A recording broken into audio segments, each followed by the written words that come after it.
ପିଲାମାନେ ଗପ ପେଡ଼ି ଖୋଲି ଗପ ଶୁଣିବା ପୂର୍ବରୁ ଆଈର ବହୁତ ବହୁତ ସ୍ନେହ ଜାଣିବ।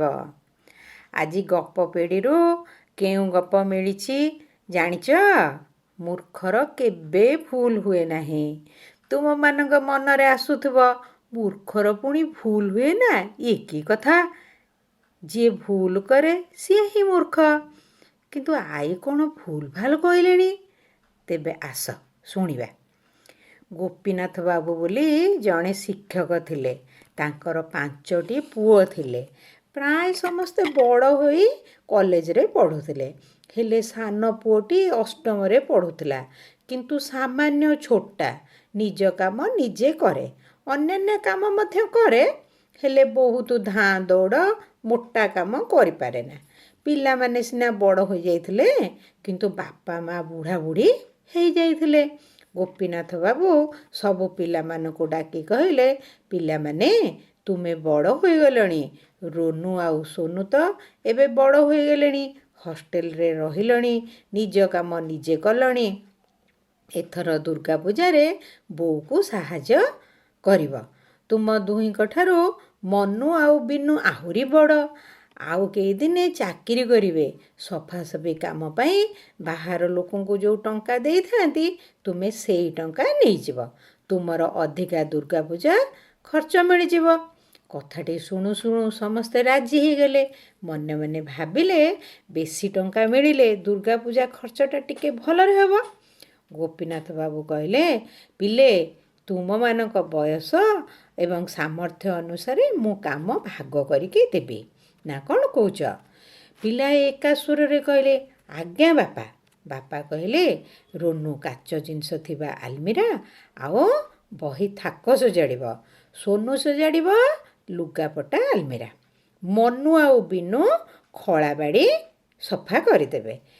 ସମସ୍ତେ ଏକା ସ୍ୱରରେ କହିଲେ, ତାହେଲେ ଗାନୁ କ'ଣ ଫାଙ୍କାରେ ବୁଲିବ? ତେବେ ତାକୁ କିଛି ଖର୍ଚ୍ଚ ମିଳିବ ନାହିଁ। ଏମିତିରେ ସିଏ କ'ଣ ବୁଲିପାରିବ? ବାପା କହିଲେ, ରୁହ, ଧୈର୍ଯ୍ୟ ଧର। ଗାନୁ ଏତେ ମୋଟ କାମ କରିପାରିବ ନାହିଁ ସତ, ହେଲେ ସିଏ ତ ବସିକି ରହିବା ପିଲା ନୁହେଁ। ସମସ୍ତଙ୍କ ବୋଲ ହାକ କରିବ। କେତେବେଳେ କାହା ହାତକୁ ଲୁଗା ବଢ଼େଇ ଦେବ ତ, ପୁଣି କାହା ହାତକୁ କପ୍ କି ଗ୍ଲାସ୍ଟେ ବଢ଼େଇ ଦେବ। ଦରକାର ପଡ଼ିଲେ କାହାକୁ ଶୋଷ ଲାଗିଲା ପାଣି ଆଣି ପିଇବାକୁ ଦେବ, କି ଶୁଖିଲା କଣ୍ଟା ଝଣ୍ଟା ଉଠେଇ ଦେବ। ଆଉ 3 ଦିନ ପରେ ଦଶହରା। ତୁମକୁ ଏତିକି କାମ ଦୁର୍ଗା ନବମୀ ସୁଦ୍ଧା ସାରିବାକୁ ପଡ଼ିବ। ତୁମମାନଙ୍କ କାମ ସରିଲେ ମୁଁ ବୁଲି ବୁଲି ଦେଖିବି। ଯାହାର କାମ ଭଲ ହୋଇଥିବ ତାକୁ ଅଧିକ 100 ଟଙ୍କା ମିଳିବ। ଯାହାର କାମ ଖରାପ ହୋଇଥିବ, ଦଶହରା ବୁଲିବାକୁ ନ ଯାଇ ସେହି କାମକୁ ପୁଣି ତାକୁ ଭଲ ଭାବରେ କରିବାକୁ ପଡ଼ିବ। କ'ଣ କହୁଛ ପିଲାଏ? ପିଲାମାନେ ଏକା ସ୍ୱରରେ କହିଲେ, ଆଜ୍ଞା ବାପା। କାମ ଆରମ୍ଭ ହେଲା। ସମସ୍ତେ ସମସ୍ତଙ୍କ କାମରେ ବ୍ୟସ୍ତ। ନବମୀ ଦିନ 3ଟା ବାଜିଲା। ଗାଧୁଆ ବେଳ ଖିଆପିଆ ସରିଲା ପରେ ବାପା ସମସ୍ତଙ୍କୁ ପାଖକୁ ଡାକିଲେ। ହାତରେ ବିଡ଼େ 100 ଟଙ୍କିଆ ନୋଟ ଧରିଥାନ୍ତି। ପିଲାମାନେ ଟଙ୍କା ବିଡ଼ା ଦେଖି ଭାରି ଖୁସି ହେଉଥାନ୍ତି। ବାପା କିନ୍ତୁ ଆଦୌ ହସୁନଥାନ୍ତି। ବାପା ବୁଲି ବୁଲି ସମସ୍ତଙ୍କ କାମ ଦେଖିଲେ। ପ୍ରଥମେ ଦେଖିଲେ କାଚ ଆଲମିରା ଆଉ ବହି ଆଲମିରା। କହିଲେ, ରୋନୁ ତୁ ଏମିତି ସଫା କରିଛୁ? ଖାଲି ତଳ ପେପରଟା ବଦଳି ଦେଇଛୁ। କାଚ ଗ୍ଲାସ୍ ଠାରୁ ଆରମ୍ଭ କରି କପ୍ ସେଟ୍ ଉପରେ ଯେମିତି ଧୂଳି ପଡ଼ିଥିଲା ସେମିତି ପଡ଼ିଛି।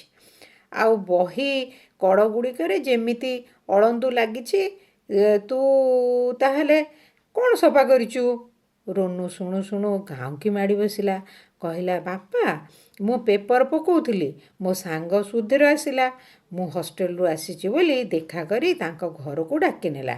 ଆପଣ କହିଥିଲେ ଗାନୁ ସମସ୍ତଙ୍କ ବୋଲ ହାକ କରିବ। ମୁଁ ତେଣୁ ତାକୁ ବାକି କାମ କରିବା ପାଇଁ ଦେଇକି ପଳେଇଲି। ପୁଣି ସୋନୁକୁ ଡାକିଲେ। ଦେଖିଲେ ଆଗ କପଡ଼ା 2-3 ଖଣ୍ଡ ସୁନ୍ଦର ଭାବରେ ଭଙ୍ଗା ହୋଇ ରହିଛି। ଲୁଗା ଥାକ ପଛରେ ମେଞ୍ଚେ କପଡ଼ା ଗୁଞ୍ଜା ହେଇଛି। ବାପାଙ୍କ ପାଟିରୁ କଥା ଛଡ଼େଇ ନେଇ ସୋନୁ କହିଲା, ଆଜ୍ଞା ବାପା, ମୁଁ ଆଗ ଧାଡ଼ିଟି ସଜାଡ଼ୁ ସଜାଡ଼ୁ ବୋଉ କହିଲା, ଯାହା ବଜାରରୁ ପରିବା ନେଇ ଆସିବୁ। ମୁଁ ତେଣୁ ଗାନୁକୁ ଦାୟିତ୍ୱ ଦେଇ ପଳେଇଥିଲି। ସେଠି ମୋର ଗୋଟେ ସାଙ୍ଗ ଦେଖା ହେଇଗଲା। ମୋର ଆସିବାରେ ଡେରି ହେଇଗଲା। ବାପା ପୁଣି ବଗିଚା ବୁଲି ଦେଖିବାକୁ ଗଲେ। ଦେଖିଲେ ଉପରୁ ଉପରୁ ସଫା ହେଇଛି। ମନୁ ଆଉ ବିନୁକୁ ପଚାରିଲେ, ଆରେ ପିଲେ, ମୁଁ ପରା ବାରମ୍ବାର କହିଥିଲି ଭଲ କି କରିବ। ମୁଁ ଏଥର ଶାଗ ବୁଣିବି। ସବୁ ଥୁଣ୍ଟା ଗୁଡ଼ାକ ମାଟି ତଳେ ଅଛି। ଉପରୁ ଉପରୁ ଚାଞ୍ଚି ଦେଲେ କ'ଣ ଶାଗ ବୁଣି ହେବ? ମନୁ ଆଉ ବିନୁ ଭାରି ସିଆଣିଆ ହେଇ କହିଲେ, ବାପା, ଆମେ ଭାବିଥିଲୁ ଗାନୁଟା ଶାନ୍ତ, ସବୁବେଳେ ସତ କହେ। ଆମେ ଟିକେ ଗୁଲିବାଡ଼ି ଖେଳିବୁ ବୋଲି ମନ କଲୁ ଯେ ତାକୁ କହିଲୁ। ଆମେ ତ ସବୁ କରିଦେଇଛୁ, ଅଳ୍ପ କାମ ଅଛି। ଯଦି ତୁ କରିଦେବୁ ତେବେ ଆମେ ଟିକେ ଖେଳନ୍ତୁ। ସିଏ ଏତେ ଠକ ବୋଲି ଆମେ କ'ଣ ଜାଣିଥିଲୁ? ବାପା କାହାକୁ କିଛି ନ କହି ଚଉପାଢ଼ୀ ଘର ଚେୟାର ଉପରେ ଯାଇ ଭାରି ଗମ୍ଭୀର ହୋଇକି ବସିଗଲେ। ପିଲାମାନେ ତାଙ୍କୁ ଘେରିକି ଛିଡ଼ା ହେଇଥାନ୍ତି। ହେଲେ ଟିକିଏ ଦୂରରୁ ଛିଡ଼ା ହୋଇଥାଏ ଗାନୁ। ମନରେ ତାର ଭାରି ଦୁଃଖ। ମନେ ମନେ ଭାବୁଥାଏ, ମୋତେ ତ ନିର୍ଦ୍ଦିଷ୍ଟ କିଛି କାମ ମିଳିଲା ନାହିଁ। ମୋତେ ବୋଧେ ଖର୍ଚ୍ଚ କିଛି ମିଳିବ ନାହିଁ। ତା ସହିତ ମୋ ନାଁରେ ଏତେ ଅଭିଯୋଗ ବାପା ଶୁଣିଲେଣି। ଗାନୁର ମୁହଁ ଶୁଖି ଯାଇଥାଏ। ତଳକୁ ମୁହଁ କରି ପାଦକୁ ଏପଟ ସେପଟ କରୁଥାଏ, କିଛି କହୁନଥାଏ। ବାପା ଗାନୁକୁ ପାଖକୁ ଡାକିଲେ। ଗାନୁ ଭୟରେ ଥରି ଥରି ବାପାଙ୍କ ପାଖକୁ ଗଲାବେଳେ ଅନ୍ୟ ଭାଇମାନେ ଜୋରରେ ହସୁଥାନ୍ତି, କୁହାକୁହି ହେଉଥାନ୍ତି। ଗାନୁ ପିଠି ଆଜି ଫାଟିଲା। ବାପା କିଛି ନ କହି ହାତରେ ଧରିଥିବା ଟଙ୍କା ବିଡ଼ାଟି ଗାନୁକୁ ଦେଇଦେଲେ। କହିଲେ, ଯା, ଭଲ ଡ୍ରେସ୍ ପିନ୍ଧିଦେଇ ଆ, ମୁଁ ତୋତେ ସାଇକେଲରେ ଦୁର୍ଗା ଦେଖେଇ ନେଇଯିବି। ସବୁ ଭାଇମାନେ ହାଁ କରି ଚାହିଁଲେ।